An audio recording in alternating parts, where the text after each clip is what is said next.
Hey guys, it's Gabby, back at you again with another video. Today we're going to be talking about how the Saber sucks. All right, welcome everyone. Yeah, so this is the final match in the Atmoesports slash Avenger 1 tournament. And we went against Terada, Waterpatate, and Chatduchaos. Sorry, I had brain lag for a moment. And yeah, we decided, okay, so we knew that the saber wasn't working versus them because we lost versus them in the second match of the tournament. We used the Sandok, Saber, and Buck, and we lost. It didn't work. The Saber wasn't working versus them. We wanted to switch ships for Cutlet, and he tried to use the Talon. And when the casters actually announced that we were using the Talon, and I think Terada's team also used the Talon. I think Chaos Mhm. yeah, Chaos used the Talon. So they actually announced that it was gonna be a mirror match. It was gonna be a Santok, Bok, Talon versus the same. But Space Cutlet, the HUD on his Talon wasn't working, and he tried to fix it. Blah blah. It just didn't show, and he was like, "Yo, guys, should I play without the HUD?" And we were like, "No." So yeah, we didn't. I don't know. Maybe we should have let him. I don't know, just for the funsies. But his I HUD. think I think anything would have been better than the Savior, to be honest. Uh, But I mean, hey, whatever. yeah, maybe we should have let him use the talon without the HUD. But Well, he. yeah, I think no HUD is that's with no HUD. I'd rather use the Saber. So I think that Oh, was the right call. oh, all right. But he also wanted to use the Hawk, the EMP. We trained a little bit with that ship, and I think it's one of Space Cutlet's favorite ships. And he wanted to use it. He really, really wanted to use it. I was really hesitant because we didn't get a lot of training with EMP, and it was really risky because if your team doesn't train with someone using EMP, it could be really risky, and I just didn't want to take those chances. But we should have went for the Hawk, but I think Pigeon also has other suggestions. I think you said Vanguard and what, Warlock? Yeah. So I like with hindsight, obviously, um, I was already suggesting the Warlock instead of the Saber, like the first day we trained, but that's besides the point. I think if there's two comps, I think that could have beat this. Unibuck, Myron and his good old trusty Santok, and then having Cutlet in the Warlock. And I am thinking that not because of the EMP, can use the EMP and potentially, get that power off. But it was more so to have two people chase Terada and Interceptors. You have the Buccaneer chasing, and then you have the Warlock chasing as well. I know the Warlock is squishy, but if you play the Interceptor role good enough, that squishiness doesn't really matter, especially when you have two targets on another Buck. Or I was also thinking having a Vanguard and a Warlock. So either Gabby's and whatever ship and however they wanted to do that. I think the Vanguard and Warlock double EMP could have been a serious threat this tournament. Sad we didn't see any. We didn't even get to practice it, but I think it could have been very strong. Mm-hmm. Simply because you focus target, one EMP goes off, and then the other EMP goes off, and then that player in a split second is immediately out of the game, floating for 5 minutes. Mm-hmm. And in Master Modes, 5 minutes is a very long time, as we've seen through these fights. They last sometimes seconds if you watch the tournament. Yeah, I think those are changes that could have happened. Maybe even the Talon if it worked. But I think you guys needed to really punish Terada and dual interceptors, or just try to go for that lucky EMP right off the bat to knock one of them out. Yeah, so I think this match was already decided the moment we took the saber. I don't know. We were tired. We had fights back to back to back, and we also didn't have time to train with other ships, which it would have been nice to have had more time to train. Because if we pulled those ships, it would have been really, really, really strong against them. It would have changed the outcome of the fight. But yeah, sadly, we had 2 days of training. The first day of training, it was kind of wasted because I was training in the F8 and Space Gauntlet was in the bog and Mare was still in the Sandtok.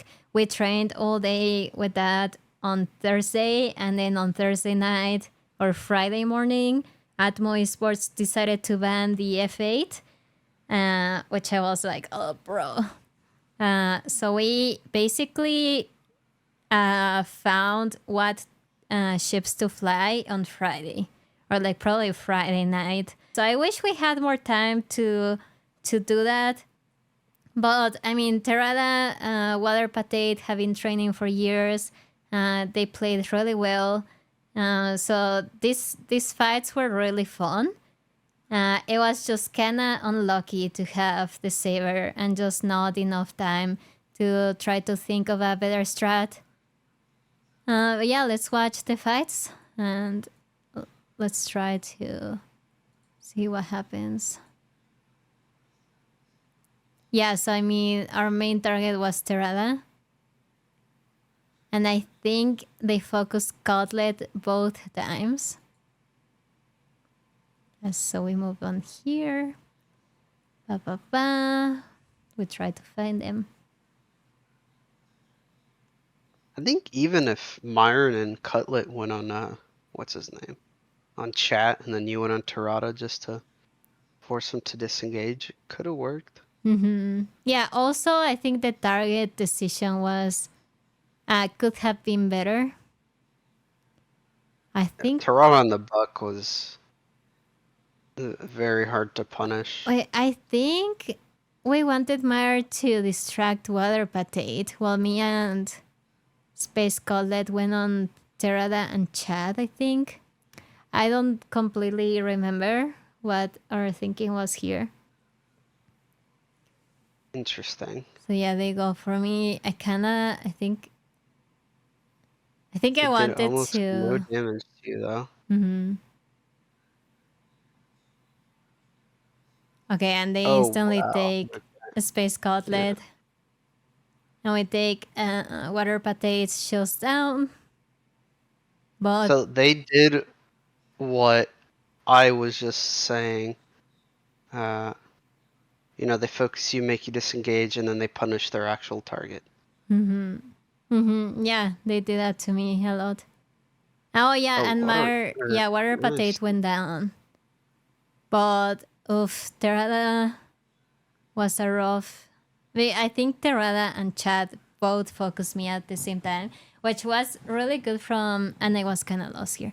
It was really good from Chad to stay nearby because you see both of them are applying damage to me, and I'm trying to disengage, but Terada is also in the bog, and Chad stays pressuring me. They never split, which was really good from them.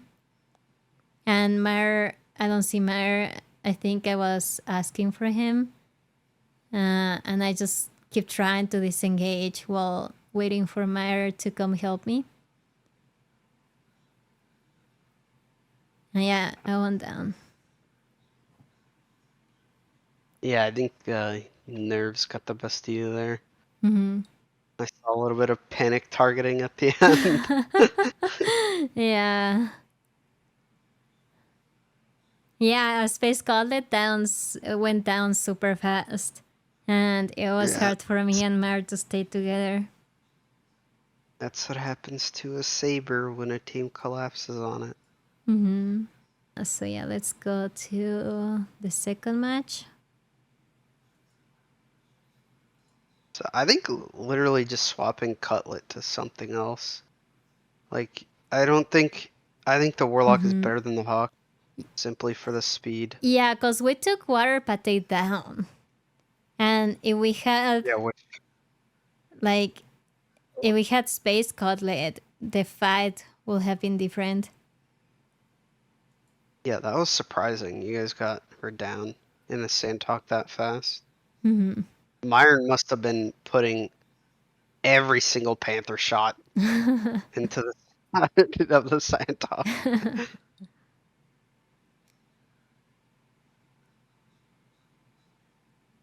Here we go again. And of course, they're going to go after Space Cutlet again.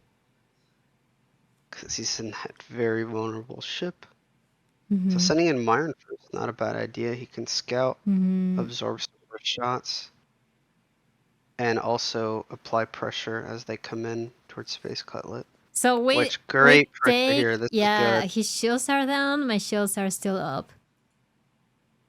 So I would, yeah, exactly. I would swap because he's going to run, and you want to get that pressure off Space Cutlet. And then I would punish the shit out of him right here. This could have been so bad for him if all of you turned on him. Yeah, I think maybe Space He was Cutlets. way out of position. Yeah, Space Cutlets stayed on Terada, I think. I kinda lost, I switch. Yeah. Yeah. The panic. But Well, you're applying damage. no, it applying wasn't pressure. panic. It was because I couldn't find him, so I wanted to still apply damage while I was looking for my target. Yeah. You know, so I didn't Yeah, want to that was just be AFK trying to find him. That's why I switched. I applied some damage. I found him. I instantly switch again. Yeah. You're alone on him, which is a lost opportunity by your team. Oh, and Space Cutlet went down. Yeah, I think if me and Cutlet stayed together better, we could have gotten him down. Now you're in a turn fight with a Talon. And then it happens again, all Terada and on you. Chad and Water. But yeah, they are all on me. My engine goes down. I'm like, bye-bye. Oh, that pains me, because that was another match that was way closer than you think. It felt like, oh man, his wing was red too. Yeah. Rip. Yeah, every single time I got his wing red, but I was alone. Yeah. So, I don't know, maybe communication was off, or there was a different game plan going on, but 100% that turn where Terada left and then it was Chat by himself, that should have been punished 1,000,000,000%. Because Terada went off to Narnia to get his shields and then came back later on to finish Space Cutlet. Yeah. And Chat was all alone in a poor little Talon in the middle of your furball. Yeah. He should have not made it out of that. He shouldn't have lived even that long. He should have been in Talon bits before Terada came back. Yeah. So that's unfortunate. Maybe Cutlet was focusing on running, didn't even realize what was going on, and Myron was chasing Terada or applying pressure to Waterpatate for Cutlet. I don't know exactly, but that was your win condition there, and that is unfortunate. Yeah, it's crazy how just little mistakes like this can cause you the fight, you know? Yep. Because if we all turned on Chat, we would have gotten the kill. Then we turn on Terada, boom, kill. Then Waterpatate, boom, kill, and that's a win. But it's just crazy how little things affect so much and punish you so hard. And things with team fightings is no matter what is called, you do what is called, because fighting as a team and a good decision is obviously good, but fighting as a team and a bad decision could also be a good decision. So, like, the main thing, fight as a team. Don't all get into 1v1s and do whatever. Like, make the call, trust who it is, even if you disagree, and just do it. Mm-hmm. Yeah. That is Yeah. unfortunate. Yeah, it is unfortunately like people don't realize how close this was, and we made a bad decision with the saber. We made bad decision with targeting, and communication wasn't strong enough. You could see the communication was stronger on the omelette team. Yeah, it was really unfortunately, but it was still fun. Congratulations to the winners. They played really well, and it was a fun fight. Yep. Yeah, I mean that just those two fights just reinforce my opinion on, I think, putting Space Cutlet in a Warlock, which is an interceptor, giving him the ability to engage and disengage as he pleases, just would have completely changed those fights. But it is done and over with, and that was a lot closer than some people think. So, well done. Yeah. Yeah, I think with 2 days of practice, we got really far, which I'm really proud of my team. Yep, you guys all progressed really good within those 2 days. Mine became a wiggle god in the sand. He's still using it, and he's still PvPing. Like, I see his streams, and he's either playing Arena Commander now, or he wants to participate in PvP stuff, and it's kind of cute to see that, you know? Yeah, introducing him into the world of PvP that we all love, and seeing that fire blaze inside someone else. Yeah. we, we're burned out, and we're just people complaining about master modes, and then someone new appears, and they are in love with PvP for the first time ever. It's really nice to see. Yeah. But yeah, thank you guys for watching. I hope you all enjoyed the tournament. We raised over 26,000 for children in hospitals, which is really nice. It's really cute. And I'm really glad I participated in this tournament. I didn't want to do it because I was traveling, I was busy. But I'm really glad I did it because I had a lot of fun, and it's really nice to be part of such amazing cause. The charity and the Star Citizen community and everyone did an amazing job. All the competitors, all the Atmoesports staff, Avenger One, Papa Freedom, putting the roles together, and they did an amazing job with this tournament's broadcast. So congratulations, everyone, and thank you for watching. Subscribe or else. I'm kidding. Thank you, guys. See you next time. And thank you, Pigeon, for helping me review the fights. Yep, no problemo. Bye. Bye bye.